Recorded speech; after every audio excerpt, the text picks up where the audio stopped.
Good morning बच्चों। कल मैं आपको सूरदास के पद पढ़ा रही थी। इसमें दूसरा पद मैंने आपको समझा दिया था। अब तीसरा पद आज पढ़ा रही हूँ। हमारो हरि हारिल की लकड़ी, मन क्रम बचन नंद नंदन उर यह दृढ़ कर पकड़ी।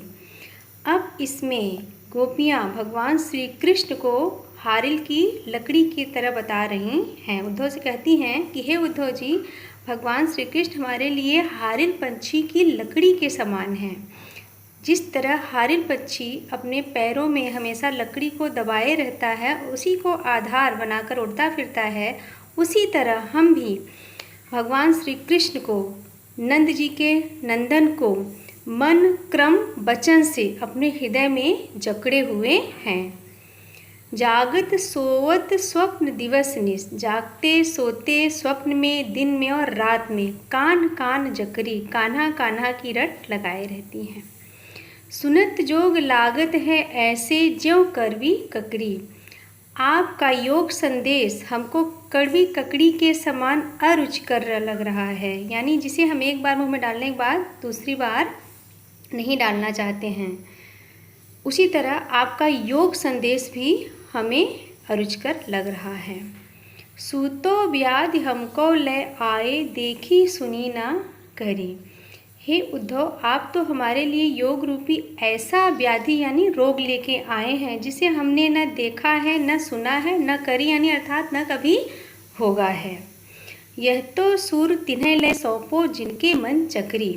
सूरदास जी के माध्यम से गोपियाँ कहती हैं कि हे उद्धव जी, ये योग का संदेश, यह योग साधना तो उन्हीं के लिए उपयुक्त है जिनका मन चक्री के समान चलायमान है, चंचल है। हमारा मन तो भगवान श्री कृष्ण के प्रेम में स्थिर हो गया है, अतः हमें योग साधना की आवश्यकता नहीं है। एक बार फिर से आप लोग इसका अर्थ देख लीजिए। गोपियाँ उद्धव से कहती हैं कि हे उद्धव, भगवान श्री कृष्ण हमारे लिए हारिल पक्षी की लकड़ी के समान हैं।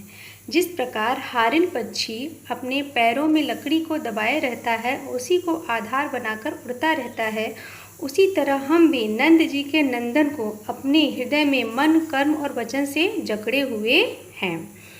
जागते सोते स्वप्न में, दिन में और रात में, कान्हा कान्हा की रट लगाए रहती हैं।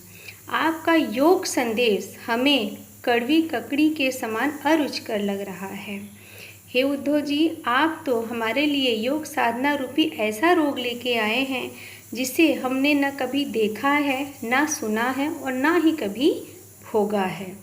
सूरदास जी के माध्यम से गोपियाँ कहती हैं कि हे उद्धव जी, ये योग साधना का संदेश तो उन्हीं के लिए उपयुक्त है जिनका मन चक्री के समान चलायमान है, अर्थात अपने आराध्य के प्रति अस्थिर है। हमारा मन तो भगवान श्री कृष्ण के प्रेम में स्थिर हो गया है, अतः हमें योग साधना की आवश्यकता नहीं है। चौथा पद है, हरि है राजनीति पढ़ी आए, समझी बात कहत मधुकर के समाचार सब पाए। यहाँ पर मधुकर शब्द उद्धव जी के लिए प्रयोग किया है गोपियों ने। तो गोपियाँ भगवान श्री कृष्ण के विरह में व्याकुल हैं और वो उलाहना देते हुए उद्धव से कहती हैं कि हे भ्रमर रूपी उद्धव, हरि है राजनीति पढ़ी आए। भगवान श्री कृष्ण ने अब राजनीति पढ़ ली है। राजनीति का ही प्रभाव है कि उन्होंने प्रेम के बदले योग का संदेश भेज दिया है। गोपियाँ कहती हैं कि आपकी योग संदेश को सुनकर तो हम पहले ही समझ गई थी, पर अब समाचार जानकर पूरा आश्वस्त हो गई हैं कि भगवान श्री कृष्ण राजनीति पढ़कर और कुशल हो गए हैं। एक अति चतुर हुते पहले ही अब गुरु ग्रंथ पढ़ाए। हे उद्धव जी, आप तो पहले से ही बहुत चतुर थे और उस पर से आप अपने गुरु भगवान श्री कृष्ण से राजनीति का ग्रंथ पढ़कर आए हैं। बड़ी बुद्धि जानी जो उनकी जोग संदेश पठाए। भगवान श्री कृष्ण तो राजनीति पढ़कर अब एक कुशल राजनीतिज्ञ हो गए हैं, जो कि उन्होंने प्रेम के बदले योग का संदेश भेज डाला। फिर गोपियाँ उद्धव जी से कहती हैं कि हे उद्धव भले लोग आगे के। हे उद्धव जी, भले लोग आगे के यानी पहले के लोग ही अच्छे थे।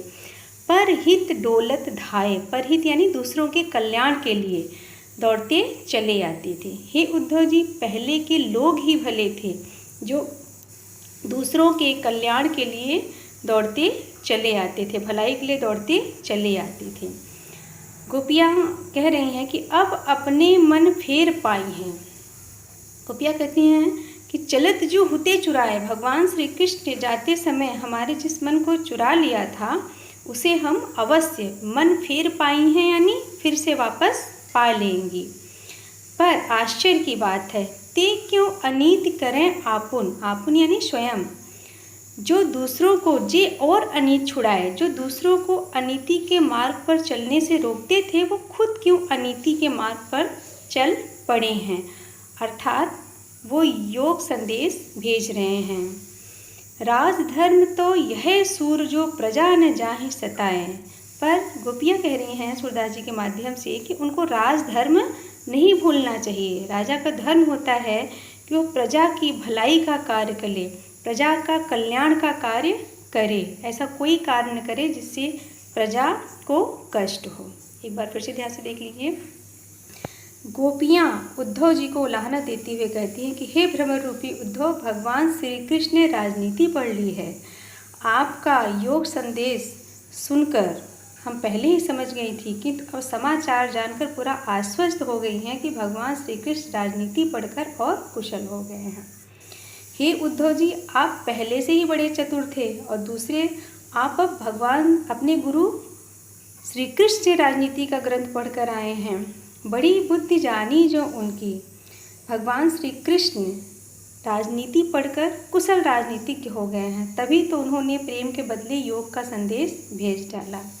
फिर गोपियाँ कह रही हैं कि हे उद्धव, पहले के लोग ही अच्छे थे जो दूसरों की भलाई के लिए दौड़े चले आते थे।